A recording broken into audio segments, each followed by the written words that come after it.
Shalom, Bapak Ibu Saudara, kita melanjutkan tema kita masih kerajaan Elohim, dan ini sudah yang ke 7 ya. Jadi kita ulangi lagi bahwa Tuhan itu berdaulat dan menentukan segalanya. Kemudian poin kedua yang sangat penting, bahwa Tuhan mau memerintah segala sesuatu melalui manusia, yaitu manusia yang diproses supaya menjadi serupa dan segambar dengan Dia, dan diprosesnya dengan 2 pohon. Yang pertama pohon hayat, yang kedua pohon pengetahuan ya. Jadi manusia harus makan dua-duanya itu pohon supaya menjadi serupa segambar dengan Dia, tahu yang baik dan yang jahat, dan juga mengenal ya. Mendapat hayat itu artinya mengenal Elohim dan mengenal Tuhan Yesus yang diutusnya. Jadi kita sudah bahas mengenai Abraham. Coba dulu karena hari ini kita akan membahas tentang bagaimana kerajaan Elohim ini selalu mendapat tantangan daripada keinginan manusia untuk berkuasa, tapi manusia yang belum serupa dan segambar dengan Tuhan ya. Jadi selalu kerajaan manusia ini yang menghalangi untuk termanifestasinya kerajaan sorga di bumi. Karena itu karena kehendak dan rencana Bapa itu adalah menegakkan kerajaannya di muka bumi ini, di mana Yesus Kristus itu sebagai raja di atas segala raja. Mesias itu, kerajaan Mesias ya. Jadi kita akan melihat dulu, mulai dari Abraham dulu, supaya kita melihat bahwa selalu kerajaan manusia yang dalam diri umat Tuhan ini, khususnya ini, yang selalu menghalangi ya, mengganggu ya, seperti itu ya. Mari kita melihat dulu Abraham. Kita tahu bahwa Abraham itu dipanggil keluar dari rumah bapaknya, dari sanak saudaranya ya, dari bangsanya, bahkan dari pemerintahan kerajaan pada waktu itu, Ur Kasdim ya. Karena begini, itu konteksnya ketika Nimrod membangun kerajaan, dia yang mula-mula berkuasa. Nah ini harus kita ingat ya, istilah mula-mula berkuasa artinya setelah Nimrod terus keturunannya itu dan seluruh manusia yang kedagingannya itu selalu ingin berkuasa ya. Hanya kebetulan Nimrod lah orang yang mula-mula bangun kerajaan ya, kerajaan manusiawi ya. Kerajaan Babel, Asyur itu semuanya di tanah Sinear, itu luas sekali kerajaannya ya. Jadi setelah itu ya, sebagai contoh Nebukadnezar itu ya, mana dia? Nebukadnezar itu kalau kita lihat itu Raja Babel itu, dia juga bilang begini, Daniel pasal 4 itu ya, ayat 28, semuanya itu terjadi atas Raja Nebukadnezar, sebab setelah lewat 12 bulan ketika ia sedang berjalan-jalan di istana raja di Babel ya, ini Nebukadnezar ini bilang begini, berkatalah raja, bukankah itu Babel yang besar itu, yang dengan kekuatan kuasaku dan untuk kemuliaan kebesaranku telah kubangun menjadi kota kerajaan. Jadi memang manusia ini dari mulai Kain pun sebenarnya ketika dia menjauh dari Tuhan, dia membangun kota atau sistem pemerintahan manusia. Jadi selalu keinginan untuk berkuasa ini penyakit ini ya, penyakit turunan ya, sejak dari Kain itu terus Nimrod, terus nanti gereja itu pun juga nanti kita melihat ya. Sebentar ya, Ignatius ini yang pertama mengajarkan itu, di dalamnya ada keinginan berkuasa itu ya. Nanti kita lihat dulu. Sebentar dulu, ini kita mundur dulu sebentar supaya kita tahu bahwa keinginan untuk berkuasa ya, keakuan itu selalu menghalangi termanifestasinya kerajaan sorga di bumi ya. Hanya menghalangi ya, nggak bisa menunda dalam arti begitu ya, bukan berarti dia membatalkan, karena pastilah rencana Tuhan pasti jadi. Nah kita melihat Abraham ini, keluar dia dari kerajaan yang pecahan Nimrod ya. Dia keluar ya, dan dia maksud Tuhan membangun kingdom. Karena Tuhan bilang oleh keturunanmu, yaitu Mesias, seluruh kaum di muka bumi akan diberkati.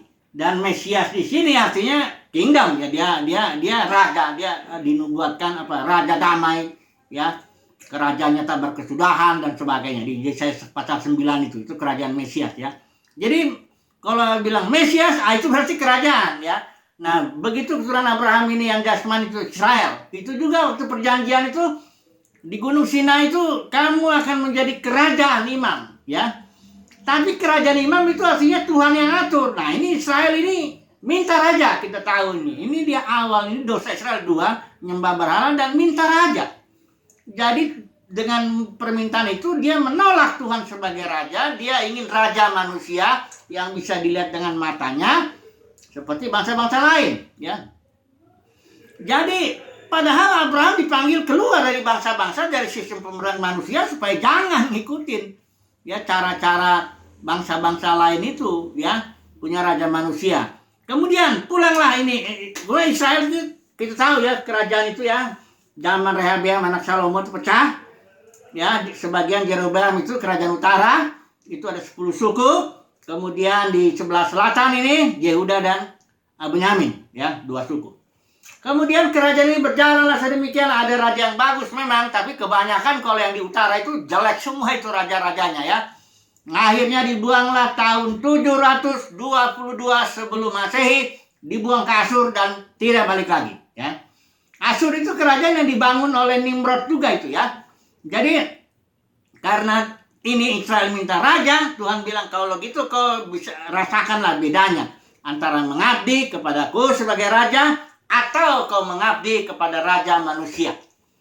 Yang di kerajaan sebelah selatan ini juga Yehuda dan juga Benyamin. Ini juga dibuang ke Babel. Babel itu kerajaan yang dibangun Nimrod juga ya. Kenapa Tuhan buang kepada para pemerintahan manusia? Iya, karena Israel dosanya minta raja, membangun kerajaan manusiawi, padahal Tuhan mau membangun kerajaan imam yang artinya Israel menjadi kerajaan yang dipimpin oleh Tuhan, bangsa kesayangan, umat yang kudus. Dia menjadi imam-imam juga, bisa menjadi berkat buat bangsa-bangsa lain. Tapi Israel ini minta raja. Akhirnya Tuhan, oke lah, kalau gitu buang ke sana. Kalau bisa, biar Tuhan bilang begini, biar bisa dibedakan rasanya mengabdi kepada Tuhan sebagai raja dan mengabdi kepada raja manusia ya. Dibuanglah ke Babel ya. Kita tahu di Babel 70 tahun ya. Kemudian pulanglah sebagian itu ya, di bawah pimpinan Zerubabel ya. Itu bangun bait suci karena udah dihancurkan ini oleh Nebukadnezar ini, baik suci, baik tembok, rumah-rumah orang besar, orang kaya habis semua ya. Jadi datanglah Zerubabel ya, pulang dia bangun dia bait suci. Kemudian setelah itu Ezra ya, itu 80 tahun ya, setelah Zerubabel, Ezra 80 tahun dia bangun seperti membuat Israel itu mencintai Tuhan, mencintai Taurat Tuhan. Nanti kita baca sebentar di sini. Kemudian Nehemia kurang lebih 12 tahun setelah Ezra ya. Jadi makanya Ezra dengan Nehemia bisa melayani bersama dia pada waktu kebangunan rohani. Nanti kita lihat, kita baca itu. Membangun tembok ya, artinya kekudusan ya. Nah, saudara lihat Bapak Saudara ini ya, bahwa sudah pulang pun dia di sini ya. Tadinya Israel ini yang walaupun dia sedikit, jumlahnya nggak tahu, sekitar 50.000 ya. Kalau barangkali pada waktu itu Israel udah ada 1,5 juta, barangkali 2 juta orang yang dibuang itu ya. Tapi yang pulang hanya sangat sedikit sekali ya. 50.000 yang digerakkan Tuhan. Tapi rencana Tuhan itu terletak di Yerusalem ini ya, karena Mesias itu akan datangnya ke situ. Ya, karena Tuhan sudah pilih Yerusalem ya. Di Babel memang ada ibadah juga, ada sinagoga juga, tapi Tuhan tidak punya rencana apa-apa untuk membangun kerajaannya di muka bumi lewat Babel itu. Justru itu menjadi masalah ya. Nah, oke, sekarang kita lihat dulu, baca dulu sebentar bagaimana orang buangan yang pulang itu bagaimana dia mencintai Taurat Tuhan ya. Mari kita baca dulu Nehemia pasal 8 ya. Ini terjadi kebangunan rohani ya, cinta Taurat ini orang Israel ini di pasal 8. Saya baca sedikit-sedikit aja ya. Dikatakan di sini ayat 2, maka serentak berkumpullah seluruh rakyat di halaman depan pintu gerbang air. Mereka meminta kepada Ezra, ahli kitab itu, supaya membawa kitab Taurat Musa, yakni kitab hukum yang diberikan Tuhan kepada Israel. Ini dibacakanlah ini Ezra dengan timnya ya, suku Lewi, semua mengajar orang ini, mereka nangis semua dibacain Taurat Tuhan ya. Mereka menjadi sangat-sangat cinta kepada Taurat. Memang setelah pembuangan, Israel itu tidak pernah lagi menyembah berhala. Mereka benar-benar cinta kepada Taurat Tuhan. Nah, setelah itu selesailah ini ya, orang buangan ini. Tapi keinginan untuk berkuasa ini, penyakit itu muncul lagi. Nah, ini dia, saya baca ini ya. Pada waktu itu kan kekuasaan itu habis Babel itu Persia, Raja Persia itulah Raja Kores yang menyuruh Israel pulang.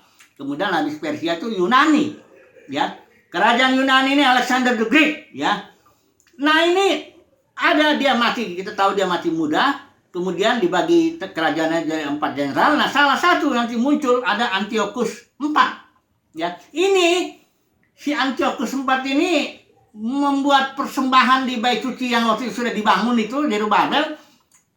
Menurut tradisi itu persembahannya babi.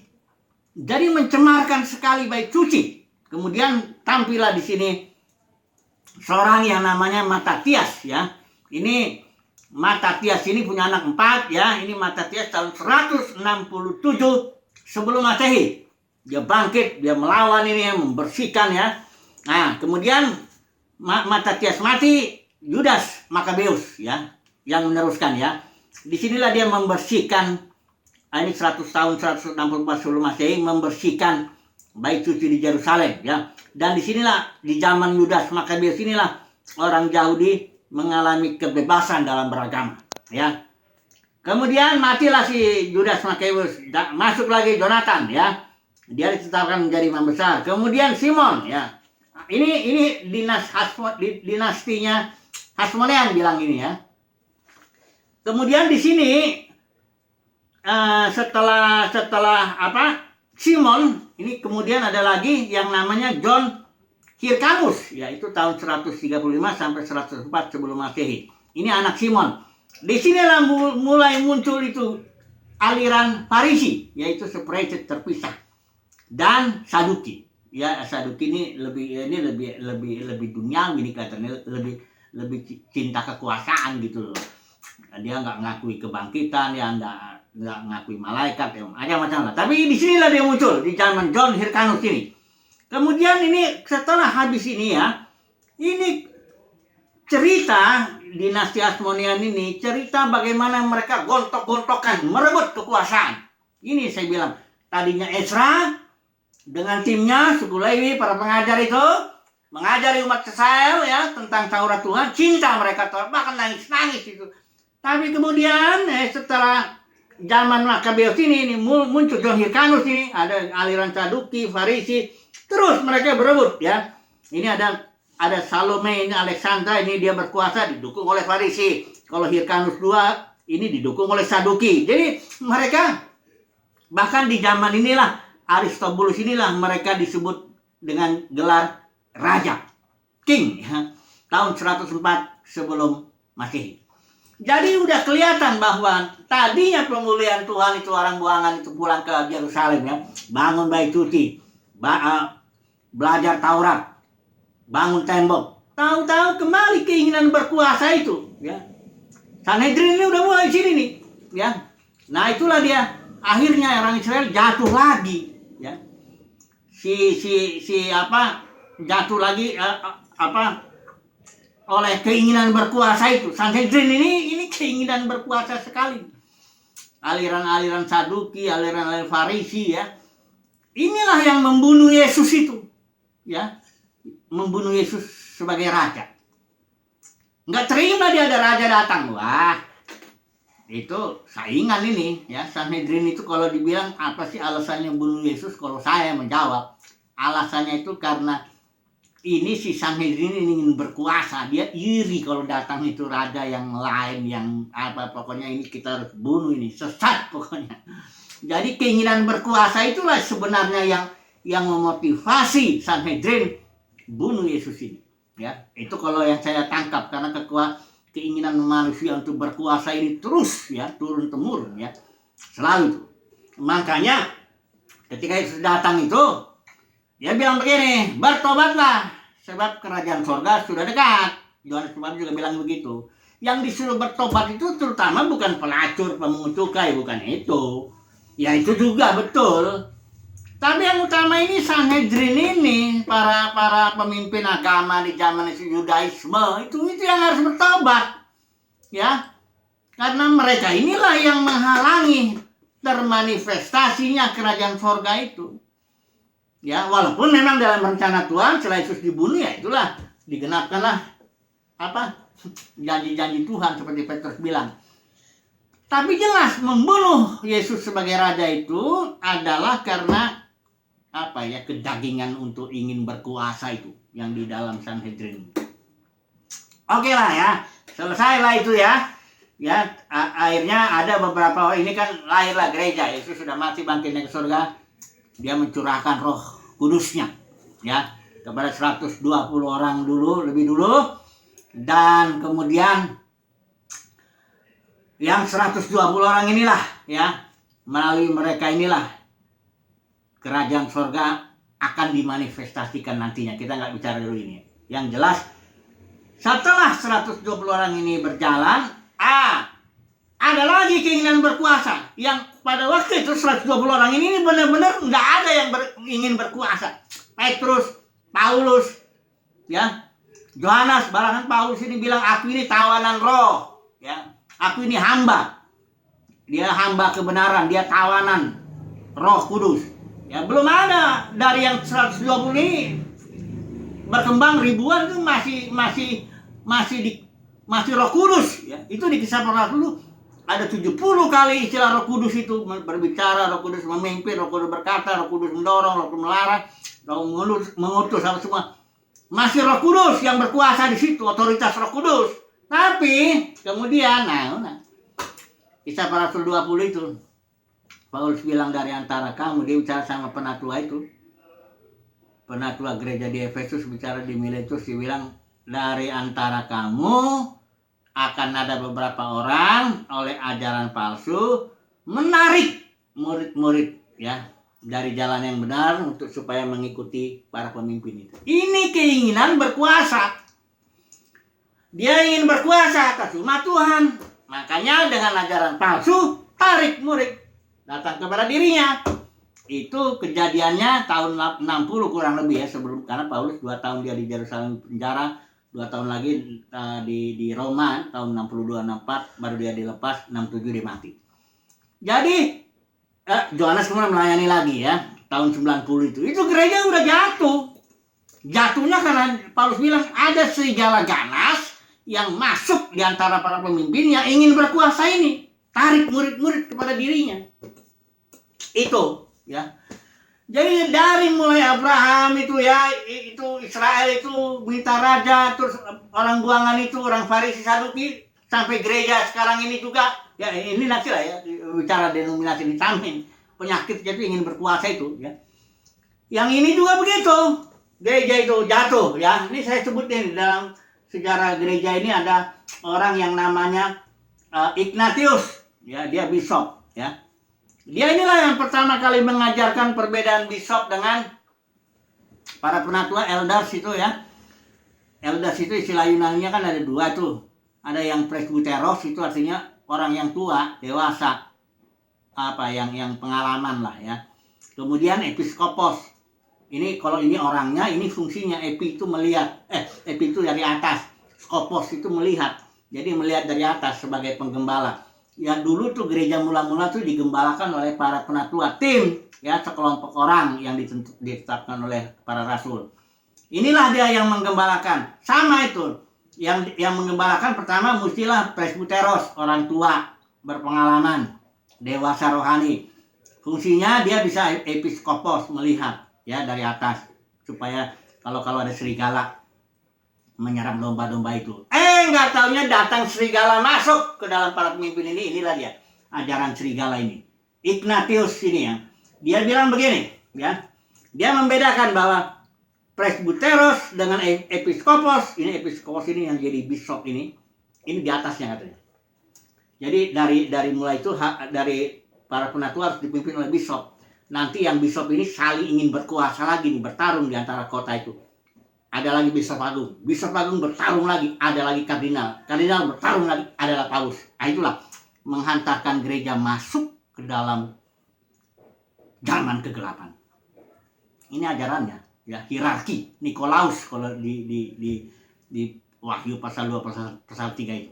Ini ajarannya, saya baca dulu ya, supaya saudara tahu ini ya. Ini penyakit, karena ini penyakit, ini segala-galanya, penyakit ingin berkuasa. Ini penyakit ini ya.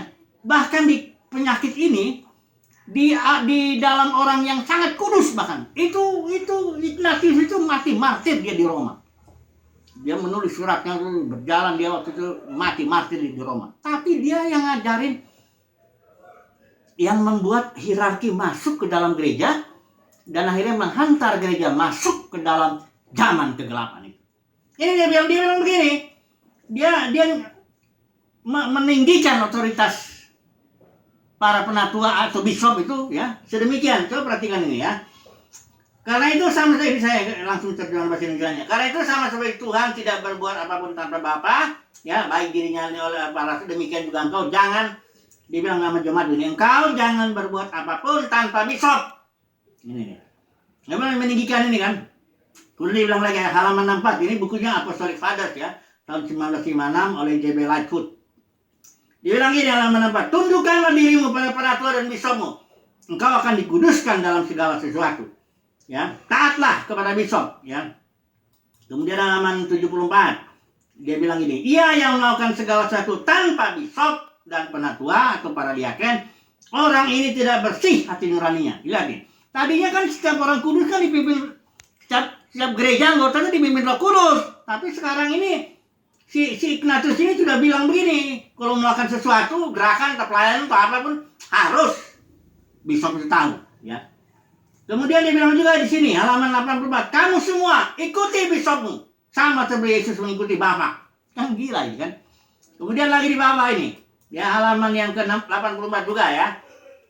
Dibilang ini, ia yang melakukan segala sesuatu tanpa sepengetahuan bishop, memberikan pelayanan kepada iblis. Tuh bayangin ini, si Ignatius ini. Dia ngajarin orang kudus sehingga akhirnya tergantung sama pemimpin itu.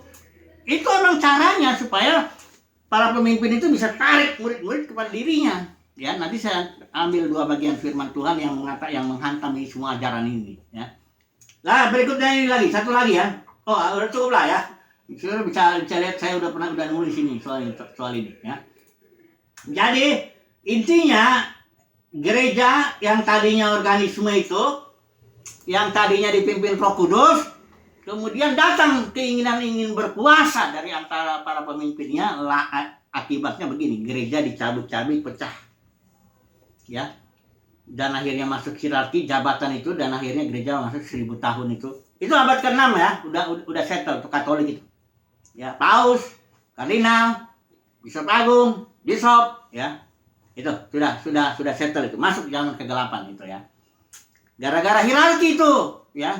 Kalau waktu Roh Kudus yang pimpin mah, gereja dalam 200 tahun, tanpa gedung, tanpa organisasi, tanpa dana, minta dana apa semuanya, langsung menaklukkan dunia dalam 200 tahun. Ya. Karena apa? Karena Roh Kudus yang berkuasa, karena Roh Kudus yang berotoritas. Tapi begitu ini, gara-gara ajaran Ignatius ini, berkembanglah akhirnya hierarki yang Katolik itu, masuk dalam kegelapan.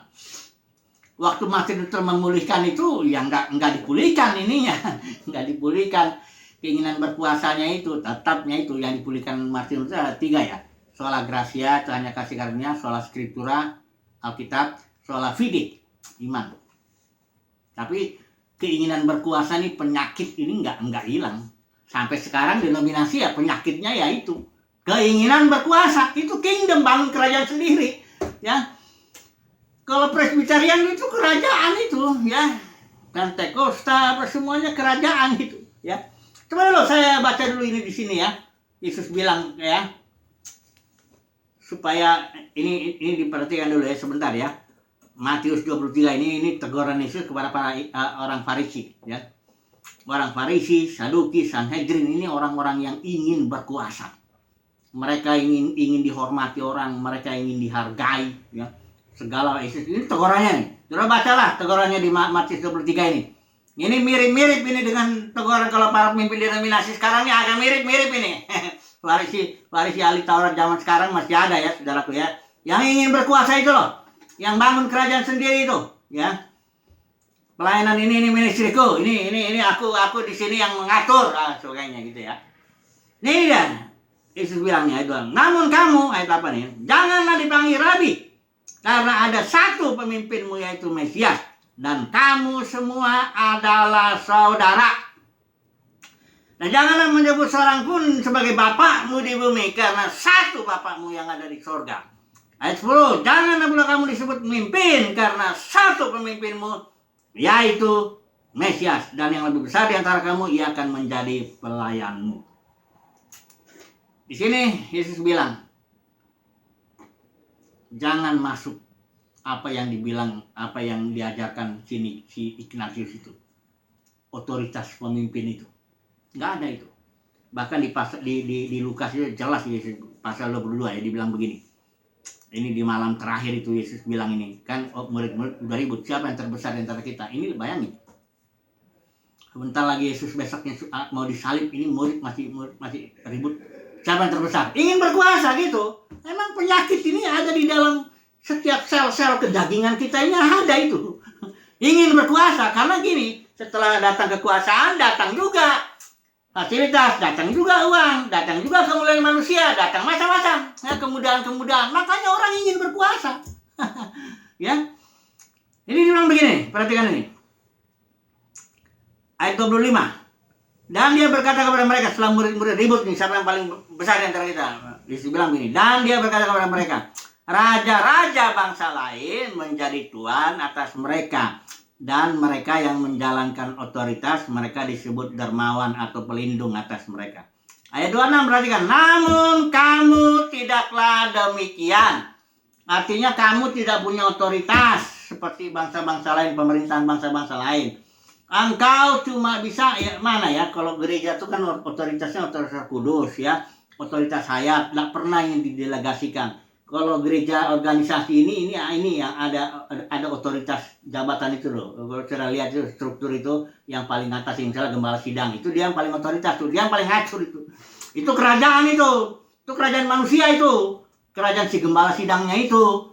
Ya, dia yang menentukan segalanya di situ. Ya, dia bahkan memiliki asetnya biasanya tuh bahkan turun-menurun, nanti punya anaknya. Karena itu kerajaan manusia. Itu penyakit ya. Banyak orang pikir itu biasa itu kan, enggak biasa. Kalau orang ingin ngerti kehendak Tuhan ya lihatnya di sini. Di dalam Kisah Para Rasul, jangan dilihat setelah Tuhan mengizinkan kayak misalnya perceraian. Ini pernah orang Farisi tanya, kok Musa tuh ngizinin kalau orang mau ceraiin istrinya ya kasih surat cerai aja. Kenapa diizinkan begitu? Yesus bilang itu Musa mengizinkan karena ketegaran hatimu. Sebenarnya dari mulanya enggak gitu. Jadi gereja denominasi ini yang gembala sidang kerajaan bangun kerajaan sendiri, kadang-kadang besar sekali kerajaannya. Bahkan Katolik itu kerajaan yang luar biasa. Sepertiga harta dunia itu di tangan itu Katolik itu. Dan bukan hanya kerajaan itu berkuasa ya, luar biasa. Tapi secara politik, dia juga pengaruh. Wah, kalau baca dalam bukunya itu. Bagaimana kekuatan Paus itu ya, secara politik ya. Jadi, Yesus bilang, ya ini apa artinya? Kamu jangan begitu, ya. Kamu jangan begitu. Itu artinya begini. Diizinkan Tuhan itu. Ada orang bilang ini, buktinya banyak orang bertobat, buktinya banyak orang Iya, itu diizinkan Tuhan karena ketegaran hatimu. Diizinkan Tuhan itu karena ketegaran hatimu, bukan dari mulanya nggak begitu. Dari mulanya gereja nggak boleh kemasukan pemerintahan manusia. Gereja nggak boleh ada orang yang berkuasa di situ. Hanya Yesus yang berkuasa di situ. Hanya Roh Kudus yang ngatur di situ. Tapi sekarang kok buktinya, nanti kalau ada yang bantah-bantah begitu ya, buktinya sekarang kok bisa gereja berkembang begini, maju begini. Iya, itu diizinkan Tuhan karena ketegaran hati para pemimpinnya itu. Tapi nanti di hari penghakiman urusan itu ya. Yesus ini saya bilang ini raja yang luar biasa rendah hati sekali lah ya. Didorongnya otoritasnya, dia tenang saja, diam aja. Oke lah, kita ambil kesimpulan dulu ya. Apa ini kesimpulannya? Kesimpulannya ini, penyakit manusia ini termasuk para pemimpin ini adalah keinginan untuk berkuasa ini. Inilah ya yang menghalangi termanifestasinya kerajaan sorga di bumi ini. Ya, dari mulai Israel itu minta raja, dari mulai orang-orang yang pulang itu, ya Sanhedrin itu, sampai di zaman Yesus itu, ya, sampai gereja juga itu. Ignatius ini ya terus itu. Selalu itu, ya. Keinginan untuk berkuasa. Memang dan kekuasaan itu langsung merubah orang biasanya.